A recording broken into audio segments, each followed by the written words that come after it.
160 जब पेट्रोल की कीमत थी तो मौलाना साहब मार्च लेके आ रहे थे, आज पेट्रोल किधर पहुंच गए, महंगाई कहाँ पहुंच गई, क्या मौलाना साहब गरीब आवाम को भूल चुके हैं सर? देखिए, ये तासुर देना बिल्कुल भी गलत है। महंगाई का तसलसल जो पीटीआई हुकूमत से शुरू हुई थी वो बदस्तूर जारी है। हमने काफ़ी मौके पर उसको ब्रेक भी लगाई, लेकिन महंगाई मैं अभी आपके सामने बात कर रहा था कि ये एक इंटरनेशनल इशू है। तेल जहाँ से निकलता है आप वहाँ में पता कर लें, वहाँ भी तेल महंगा हो गया है। सऊदीया देखें, मुत्तहिदा अरब इमारात देखें, जहाँ जहाँ से तेल निकलता है वहाँ तेल महंगा हो गया है, और बल्कि अगर रुपए में देखा जाए तो हमसे भी ज़्यादा महंगा है। तो ये महंगाई की लहर जो है वो आलमी सतह की है, कोई पाकिस्तान की सतह पे नहीं है। लेकिन उन ममालिक में जहाँ तेल महंगा हो गया है या महंगाई है, अशया खुर्दनोश महंगे हो गए हैं, उसकी बुनियादी वजह यह है कि वहाँ लोगों की आमदन अच्छी है, इसलिए ज़्यादा उनको महसूस नहीं होता।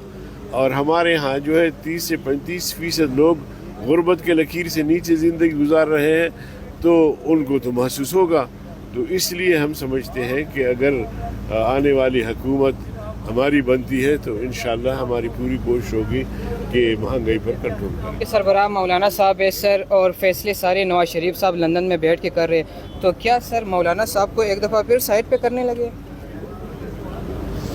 ये आपको किसने बताया कि मियां नवाज शरीफ साहब सारे फैसले कर रहे हैं? बुनियादी बात यह है कि पीडीएम एक इत्तेहाद है, और पीडीएम के हवाले से जो मसाइल होते हैं वो हम सब मुश्तरक मिलकर तय करते हैं। अगर मुस्लिम लीग नून के हवाले से कोई फैसले होते हैं, पार्टी का एक अंदरूनी मसला भी होता है, तो फिर उससे ये तासुर लेना कि जी नवाज शरीफ सारे फैसले करते हैं, मेरे ख्याल में सही नहीं है।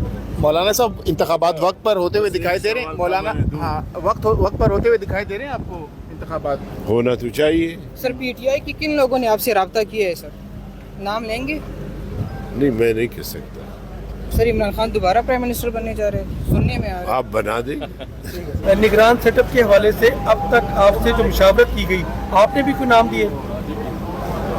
देखिए, ये तो जहाँ प्राइम मिनिस्टर की बात है वो बड़े बैठकर तय कर रहे हैं, बाहमी मुशावरत भी है उनका, तो वो जो भी तय करेंगे हम कहेंगे बिल्कुल हमें कबूल है। अच्छा, बिल्कुल सिर्फ इस हद तक की मुशावरत होगी या नाम भी दे रहे हैं आप?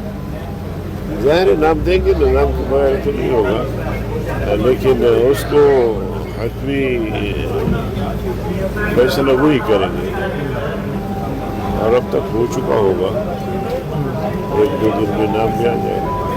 अच्छा, ये बताइएगा कि आप इस वक्त जो पीडीएम की हिस्सा थे, आप मुतमईन है कारकर्दगी जो हुकूमत की थी उसमें 1.5-2 साल में आपने बेहतर काम किया? देखिए, मुश्किल तरीन हालात में पीडीएम ने हुकूमत संभाली, और मुल्क डिफॉल्ट हो रहा था, और ये सबसे बड़ी कामयाबी है पीडीएम हुकूमत की कि डिफॉल्ट होने से मुल्क को बचाया, और बाकी जो मामलात हैं उनका रुख में सही समत पर कर दिया।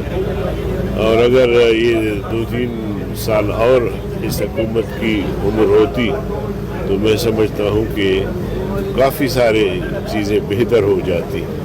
लेकिन ठीक है, आइन का तकाजा है, इलेक्शन होंगे, जो भी आएंगे उनके लिए बहरहाल किसी हद तक हमने सहूलियत पैदा की। अच्छा, अगला सियासी मंजरनामा आपको क्या नजर आ रहा है? आगे हुकूमत किसकी बनने जा रही है, और आगे इत्तेहाद हो रहा है आपका इलेक्शन में या नहीं?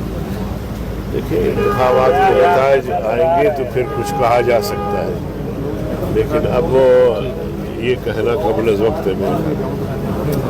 अच्छा, इलेक्शन कब होते नजर आ रहे हैं? इलेक्शन वक्त पर होंगे। वक्त पर प्राइम मिनिस्टर तो कहते हैं कि नई मरदमशुमारी के तहत होंगे, उसके लिए तो बहुत वक्त दरकार है। इसमें बहुत सारे मामलात हैं जिनका ताल्लुक इलेक्शन कमीशन से है। अब इलेक्शन कमीशन ने भी इन चीज़ों को सोचना है कि पुराने मरदमशुमारी पे इलेक्शन करवाना है या नए मरदमशुमारी पे। तो बहरहाल ये चीज़ें जो है ना मशावरत से तय हो जाएंगी इंशाअल्लाह अज़ीम। लेकिन जमीयत उलमा इस्लाम का रोज़ अव्वल से मौक़िफ़ रहा है कि आइन के दिए हुए मुद्दत के अंदर इलेक्शन हो, ये मुल्क के लिए भी बेहतर है, कौम के लिए भी बेहतर है।